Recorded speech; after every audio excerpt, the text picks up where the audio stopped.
What's up, everybody? It's Storm here once again to bring you another gaming news roundup. And this news roundup will be from October 3rd to the 9th.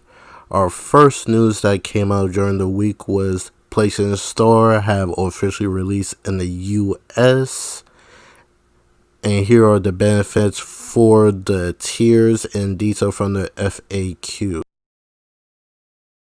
of the game. As you can see right here, these are the stuff that you get from the collector's edition of Dead Space Remake that was available to pre-order since October 4th.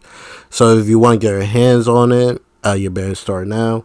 The stuff that you get from this collector's edition is the platform of your choice, which is not surprising, CD soundtrack, a full-size wearable helmet with working lights of Isaac helmet, which is pretty cool. Kind of reminds me of I believe Bethesda had a helmet from Fallout 4, I believe, that you could put on. So I think that's cool. I bet a lot of people wish this was coming out before Halloween, because I could imagine a lot of people wearing this for Halloween. You also get a lithograph print, a foil stamp lithograph fold. I don't know what that is. Official steelbook case, a marker enamel pen, a Ishimura patch, 4 mini posters, and a Metal 4 Mark statue. So that's a lot of goodies for this collector's edition. I don't know the price of it. I want to say, if I would have to guess the price, I'll probably say maybe around $200, maybe. I would have to double check on that. So people who are fans of horror games, a fan of Dead Space, you guys are gonna be eating good when this game comes out. I'm curious which game will perform better, Callisto Protocol or Dead Space Remake. Alright, now on to the next news, which is CD Projekt Red making a big old comeback for their new content releasing for Cyberpunk and future projects. As you can see right here, CD Projekt Red put up a new long-term product outlook for their future IPs and projects that they have in the work. First off is The Witcher, a new project called Sirius, I believe that's how you pronounce, being made by the Malalis Flood. CD Projekt Red is doing a new Witcher trilogy. This could potentially mean a whole new main character, or they didn't go into detail if this trilogy is going to have Geralt, or this could be a totally new character Witcher altogether. Time will tell when that comes around. And the next one is Canis Majoris by Third Party. Don't know what that could mean. So take what you will from that. Now for the Cyberpunk information is they already showed off the trailer for the expansion for Cyberpunk 2077 is Phantom Liberty, and a codename for Orion, which some people believe this is a sequel to Cyberpunk 2077, or the multiplayer that was supposed to come out for Cyberpunk 2077. It doesn't say what it could potentially be. For all we know, this could be a whole new IP that takes place in the Cyberpunk universe. But time will tell when we find out what this is. I could probably see them probably revealing what it is most likely next year, since E3 announced they're coming back next year.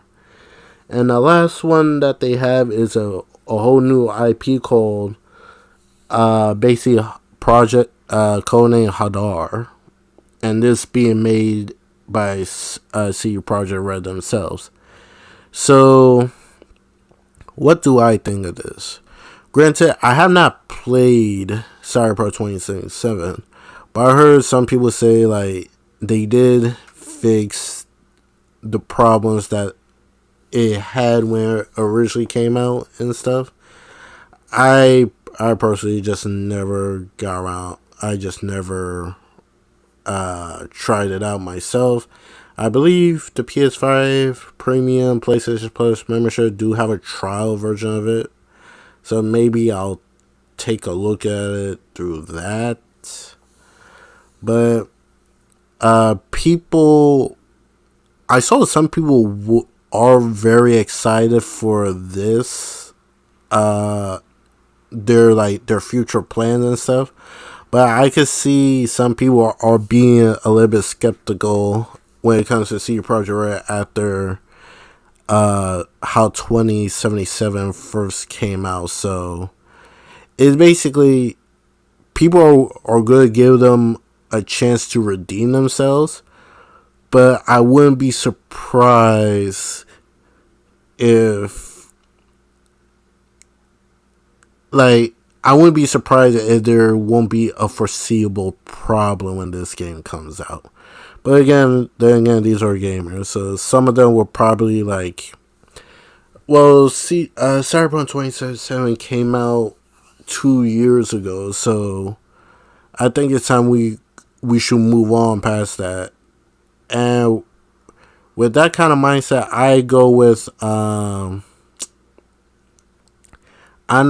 I don't agree with that statement just because these studios are not our friends. So if the heads of CD Projekt Red was willing to lie to gamers on how the old gen platforms were running, so I wouldn't be surprised if they lie again. But of course, they will have their fans that will still back them up either way. So, yeah, we're not gonna get into that. All right, on to the next news.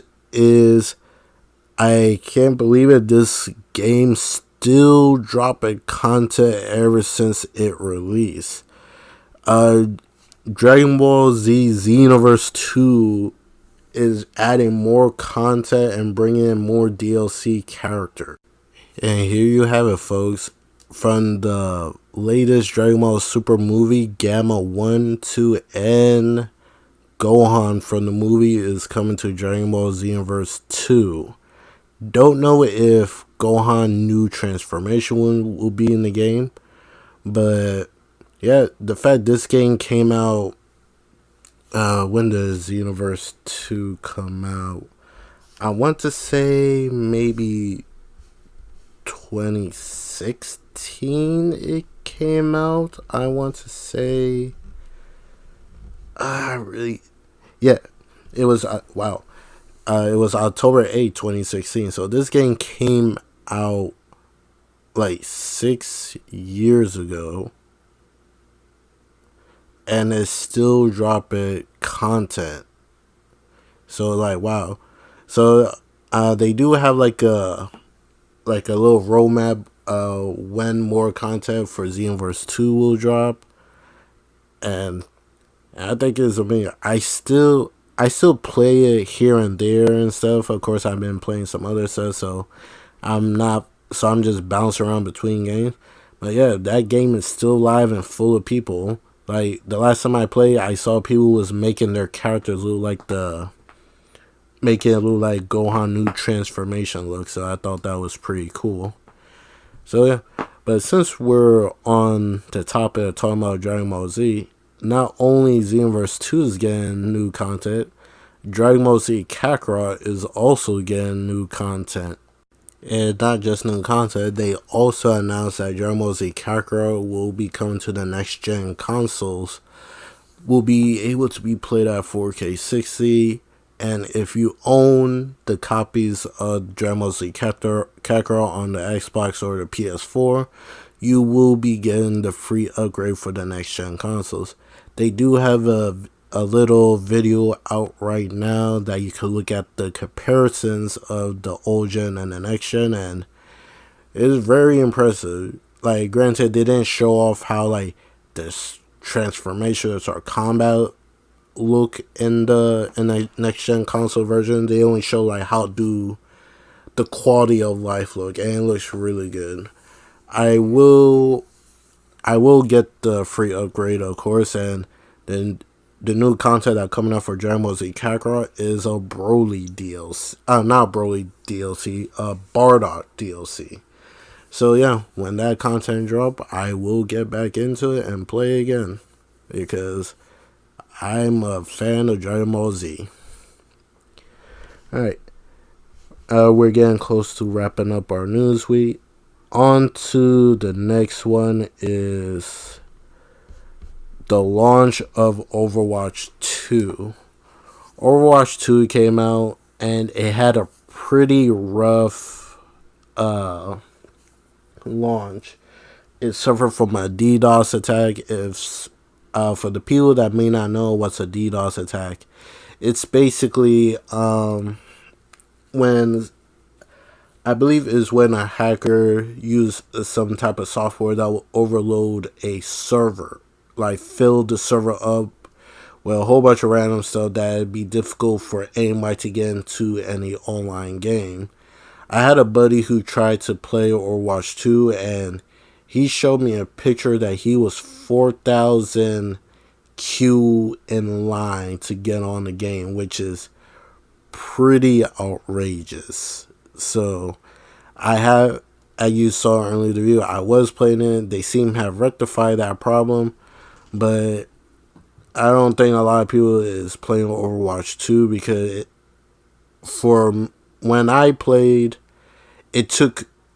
both games took like way over 2 minutes to find a game. So yeah, so I guess some people still have gripes with Activision Blizzard, their whole controversy, or some people probably just not fans of Overwatch. So what can you do? Unfortunately, I did not have a picture of one of the people at Blizzard who tweeted about the DDoS attack. I do have a picture, just for some reason it said it was corrupted, so I'll just put an article that talks about the whole DDoS attack on Activision, Overwatch, and all that. Alright. What's our next one? Alright. Our next one. It's pretty big from PlayStation. Basically, one of the heads of PlayStation, who goes by the name of Herman Hulse, he had an interview talk about basically like the future plans for PlayStation. Some people didn't like what he said.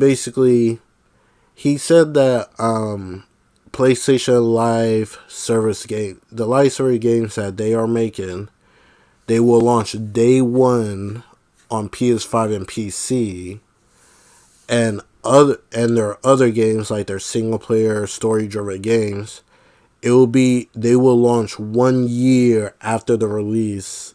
After that 1 year, then will go on PC by, I believe they say it was like a PC, and they say it will be a base by base scenario about supporting the PS4. Here's my opinion on this. One, I know there's a lot of people who still have PS4s, and they're probably just waiting till the PS5 is more available to the public for them to officially drop support for it. So I don't really say anything about that. For the whole thing with PC, I personally don't care because I would never play on a PC, and I'm not losing the games that I'm going to be playing on my console. And if it's a game I truly want, I'm not waiting a whole damn year to play it. Some of these dudes on PC said they're willing to wait. I'm like, sometimes I think you gotta just say that to say that, but if you want to wait, shoot, have good luck with that, because people are petty and they will spoil shit. So, with that in mind, that's all I have to say about the interview. I will post the article at the bottom below. And here we are, folks. The last good news of the night, which is God of War Ragnarok finally going gold. It's been a long time coming. I'm happy it finally went gold. The people at the studio did great help and all that. So I'm happy to play it on November 9th. With that being said, I hope you guys enjoyed this video. It was a little bit rushed, but what can you do? I'll catch you guys in the next gaming roundup. I'll catch you guys later.